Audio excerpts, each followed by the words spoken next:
Hello and welcome back. Dear learners, it must be very interesting for you to learn about the Russian language, as we believe that you must be following all the important information which we have been giving you since the starting of this course. We have started with the origin of the Russian language and we have also introduced you to the Russian alphabet. As you must be knowing that in Russian alphabet we have 33 letters, out of which we have 21 consonants, 10 vowels and 2 signs. You must be remembering that through exercises we have attempted to make it understandable to you the importance of these letters. These letters when pronounced individually and when they are combined together. Through various words and expressions, as we have used them in dialogues and text, we have also attempted to make you understand all the important aspects of Russian grammar, such as pronouns, as we have further classified it into the personal pronouns, the possessive pronouns and the demonstrative pronouns. As you already know that in the personal pronouns we use ya, tu, on, ana, mui, we and ani, whereas in the possessive pronouns we have moi, toi, nash, vash, yivo, yo and ik, plus we also use swoi. And in the demonstrative pronouns we have used etat, eta, eto and echi. Further, we have also discussed a very interesting aspect of the Russian language, which is the verb, as these verbs are classified as the perfective and imperfective. Further, depending upon their endings, we have also conjugated them. We have also discussed in a very detailed manner with a few examples about the usage of glagoli движения. The usage of glagoli движения like идти, ходить, ехать and ездить has also been taught to you in a very detailed manner with the help of examples as well as with the help of prefixes. These prefixes as v, we, u, pri, etc. are to be used in your own sentences. You can also use certain other expressions like the days of the week and months of the year, as well as we have also taught you the usage of cardinal and ordinal numbers in Russian. Along with this information, we have also been talking about the usage of expressions in Russian in the previous lesson. Since now we are discussing about the usage of certain expressions in Russian from our day-to-day communication, and depending upon the context and the situation, when and how to use these expressions. Right from the beginning, we have used здравствуйте, привет as formal hello and informal hello. We have used до свидания and пока as a formal goodbye and informal goodbye. We have also been using for good morning, good afternoon and good evening доброе утро, добрый день and добрый вечер. For good night in Russian we have спокойной ночи. Such are the examples of expressions which we have been using in Russian from our day-to-day communication. Since it would be very helpful for you to understand and remember all these important aspects of Russian language. Now, in this lesson, we will be discussing more about the usage of such expressions which might be used by you in your own day-to-day communication, whether you are in a Russian speaking setting, maybe you are visiting Russia or Russian speaking countries, or you are being visited by Russian speakers. Now, let us pay attention to these expressions which will be very helpful for you. Please pay attention to these expressions while I read them for you, and we will be discussing about them after this. Here we have given you a list of such expressions like счастливого пути, have a nice trip. So, here счастливый we mean happy and puch means way. According to that, we have used this expression in Russian счастливого пути. It is also used sometimes as пути счастливого. Both are correct, but in a more formal way we always use счастливого пути. According to that, we always use я желаю вам успехи. I wish you success. Счастливого пути, happy journey. According to that, you can also use these expressions in your own style and manner you wish to use with Russians. The next expression we have used here is вы говорите по-английски. When we use the verb говорить, which means to speak, we have conjugated it into the we form like вы. So, it means do you speak. Вы говорите по-английски, по-русски, на хинди. So, we have certain examples that do you speak English, do you speak Russian or do you speak Hindi. We have different set of expressions for that. Да, я говорю по-русски свободно. Да, я свободно говорю по-русски, по-английски, на хинди. And when we use expression свободно, it means fluently or independently. Я свободно говорю по-русски. I speak Russian very well. Я очень хорошо говорю по-русски. I very well speak Russian. So, these kind of expressions can also be made by you in your own style. Let us go to the next expression. Я плохо говорю по-русски. Here we have used the word плохо. Instead of using плохо, you can use хорошо, since it would mean я плохо говорю по-русски. My Russian is bad or I speak Russian bad.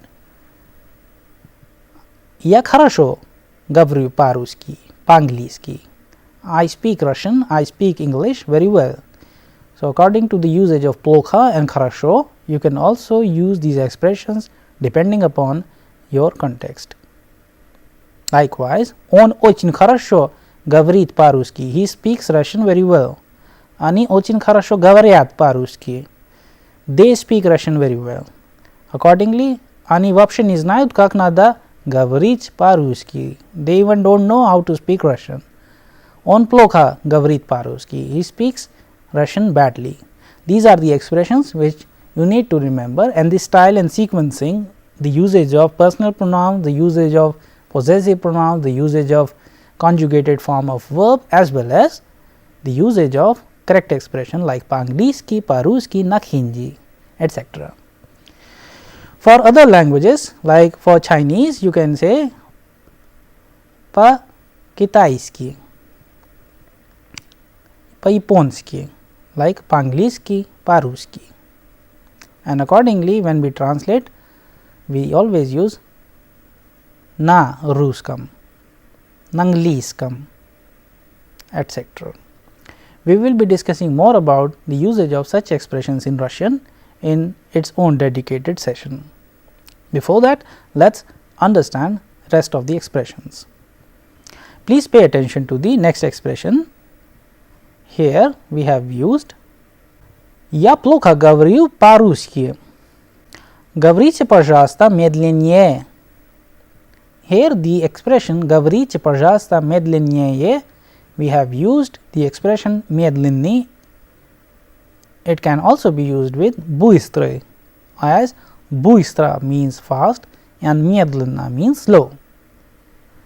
Он очень быстро читает книгу. He reads the book very fast. Она очень медленно читает книгу. She reads the book very slowly. So, these kind of expressions can be used with antonym synonyms like хорошо плохо, быстро медленно, etc. You can also use certain other expressions like we have just learned that говорите, пожалуйста, медленнее. Whenever it is used as медленнее, it means please speak slowly. So, according to that, you can also use the degree of the usage of such expressions like быстрее, пожалуйста, медленнее, пожалуйста, faster please, slower please. Let us pay attention to the other expressions. Я понимаю, я не понимаю. Here we have used the verb понимать. which means to understand. Я понимаю, I understand. Я не понимаю, I don't understand. Suppose if we want to say that I understood, what should we do? We should change this into the past tense form. Я понял, я не понял. So, for completion of an action, that is why we have used the perfective verb понять instead of понимать. Я понял, ты понял, он понял, она поняла, мы поняли, вы поняли and они поняли. So, with this you can say that I understood, я понял, or я не понял, я совсем не понял, I did not understand at all. So, according to that you can change the meaning of the expressions with the help of usage of нет, не and the past tense forms of these verbs, as we have just seen in this case. Let us now go to the next section and learn about a few more expressions. Please pay attention to the usage and the pronunciation of these words and expressions. Now, since we have promised you that we will also be discussing about certain expressions called the greetings in Russian, as now you know that these expressions are to be used in the dialogue form, where general vocabulary of greetings are to be used. By attempting or by learning these dialogues, you will be able to greet people in Russian. We have given you a form of a dialogue, so that you can comprehend in a better way when and how to use these expressions. And for the convenience also, please always pay attention to the noun. Sometimes we have used names of masculine gender, but you can also use names of feminine gender and change the usage of grammar accordingly from masculine to feminine. Sometimes you can also use the plural forms. So, let us pay attention to the dialogue 1. Tom: Hi. Tom: Привет. Anton: Good morning. Доброе утро. Tom: How are you? Как дела? Anton: I am fine, thank you. And you? Хорошо, спасибо. А у тебя? Tom: I am fine too, thank you. Tom: Хорошо, спасибо. Here, if you pay attention to the dialogue, we have used Tom and Anton according to the dialogue. Since in this case we have used as if the Tom and Anton are meeting. Here Tom and Anton are conversing in Russian. The equivalent of Russian's English translation has also been given, so that you can understand and comprehend these particular expressions in a better way. Like Привет, как дела? У меня тоже хорошо, спасибо. А как у вас дела? У меня тоже хорошо, спасибо. These kind of settings have been used in this case. Like Привет, which means hello, Доброе утро, which means good morning, Хорошо, спасибо, fine, thank you, А у тебя, and how are you? У меня тоже хорошо, спасибо. Sometimes in an informal setting, we have used only the important aspect which needs to be communicated. Instead of saying у меня тоже хорошо, we have used хорошо, спасибо. So, in an informal setting, you can also use these kind of expressions, but whenever you are in a formal setting, it is advised that you must use full sentences whenever you are asked. For example, if you are asked как дела, instead of saying хорошо, you must say у меня хорошо, спасибо. And likewise, whenever you need to answer or question being asked by you to somebody, you always ask in a full sentence. So, with this, let us go to the next section now and understand a few more expressions which are widely used in Russian in day-to-day communication. Let us pay attention to the dialogue 2. Here we have used the characters Pavel and Anna. We have given these names so that you can also remember such important or widely used names in Russian, like we have just used Tom and Anton. Now we are using Pavel and Anna. Pavel, good evening. Dobry вечер. Anna, good evening. Dobry вечер. Pavel, how's life? Pavel, как поживаешь? Anna, so, thank you. Так себе, спасибо. Here, if you pay attention to the expression, we have used an informal expression so like tak себе in Russian.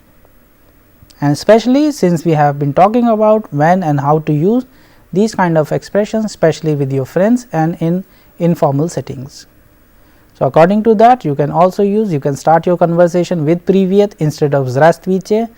You can also use так себе instead of saying хорошо or such other expressions which are used in formal setting, and you can use пока instead of saying до свидания.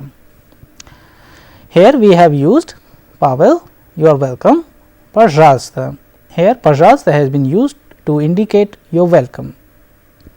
And for saying bye or see you, we have used пока instead of до свидания. Let us now go to the next dialogue and understand what are the other forms of such expressions in Russian.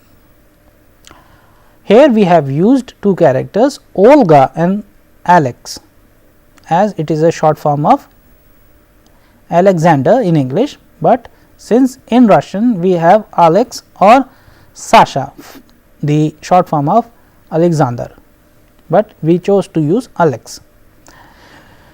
Hey friend, I missed you so much. Эй друг, я так сильно скучала по тебе.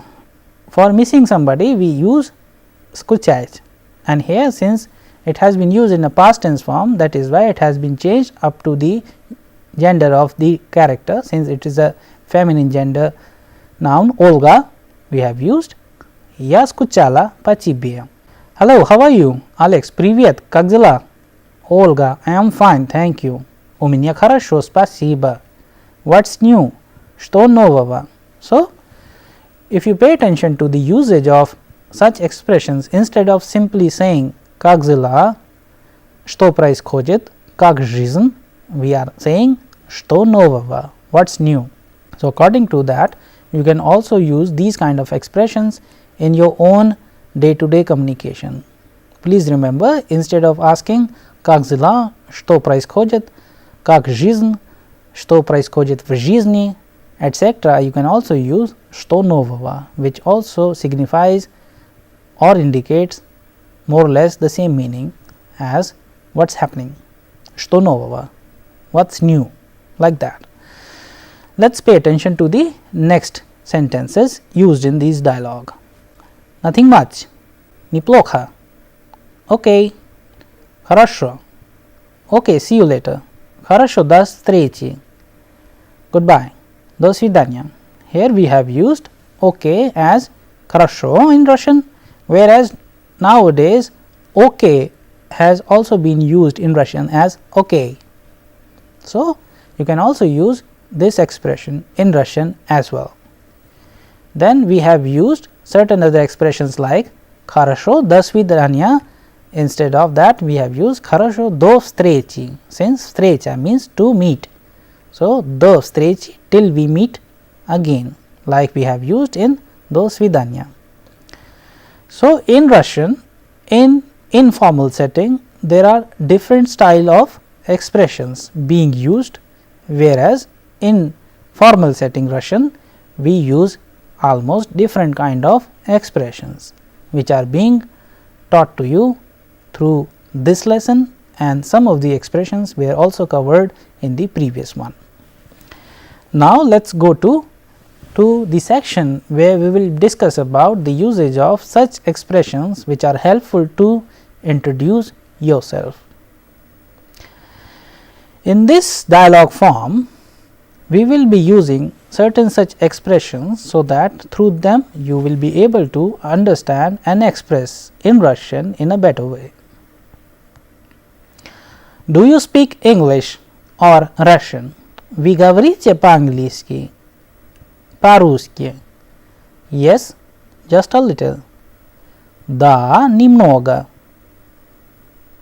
Here, if you pay attention to the usage of немного in Russian, we have много and mala. Много means much and mala means a little. According to that, in this expression we have used немного, which means a little. Вы говорите по-английски, по-русски? Да, немного. Как вас зовут? Меня зовут Антон. Очень приятно. So, whenever we use очень приятно, we actually mean it was nice meeting you. Очень приятно is used and it is irrespective of gender. So, you can also use очень приятно whether you are meeting a girl or a boy or a senior or a junior, depending upon the context. It is used in a formal setting as well as in informal setting. Очень приятно, до встречи. It was nice meeting you, till we meet again, до встречи. Here are certain expressions like вы очень добрый. Like we have used добрый in доброе утро, добрый день and добрый вечер, where it was meant to be good, but here it means kind. For a человек or for a девушка, we used добрый человек, добрая девушка, which means it's a kind or a good man, it's a kind or a good girl. Where are you from? Откуда вы or вы откуда? Here, if you pay attention to the expressions, we have used куда with откуда вы. Where are you from? So, ya is, we always answer the question откуда with is. Ya is India. Ya is America. Ya is Russia is to be replied with is. Откуда вы? Ya is, and then you can choose the name of the city, town or country or simply place from where you have come. According to that, we can also use certain expressions for nationalities, like people from India are called Indiets. If it is plural, Inditsi. Accordingly, for Russians we have Ya Ruski or Rusi, Ruskiye luji. These kind of expressions can also be used in your own expressions. And for Indian, since we have Indiets and Indianka, it is depending upon whether the Indian is a male Indiets or a female Indianka. You can use these expressions. Accordingly, for Russian we have Russian and Russianka. Now, let us understand a few more such expressions. Where do you live? Где вы живете? Я живу в Индии, в России. Here, as we already know that we know the verb жить, which means to live. It can again be conjugated in different forms as per the usage depending upon the context. Like in this case, we have used А где вы живете? Я живу в Индии. Я живу в России. Откуда вы? Я из Индии, я из России. Accordingly, you can also use these expressions and you can make a few more new such expressions with the help of same technique and same grammar use. With the use of these grammar rules, you can make certain other expressions which would be helpful for you in conversing in Russian. Let us learn a few more such expressions. Did you like it here? Вам здесь понравилось?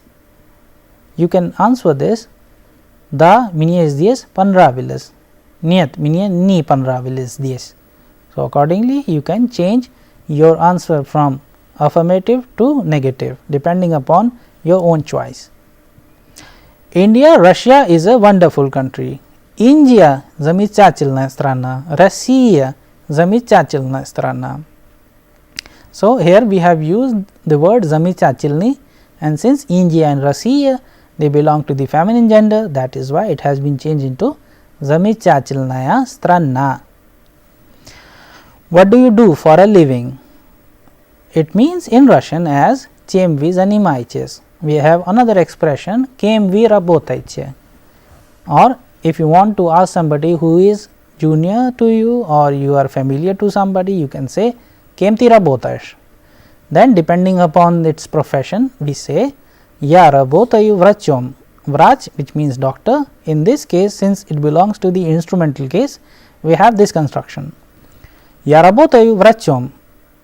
Кем вы работаете? Я работаю инженером. And according to the gender, there are certain professions which are irrespective, such as engineer, vrach, chef, and sometimes there are certain such professions like учительница, преподавательница, etc. are to be used as per the gender. Кем она работает преподавательницей. So, you need to remember the setting of these expressions and you need to remember the grammar as well. But since we are discussing expressions here, let us stick to it and understand when to use and how to use чем and кем. Чем вы занимаетесь? Here we have given what do you do for a living. Чем вы занимаетесь? I work as a translator, I work as a businessman, for example. It would be я работаю переводчиком, я работаю бизнесменом. Simply these kind of expressions can be used in Russian. And finally, if you want to say that I like Russian, you say мне нравится русский язык. So, with this we would be concluding this session. Спасибо, до свидания.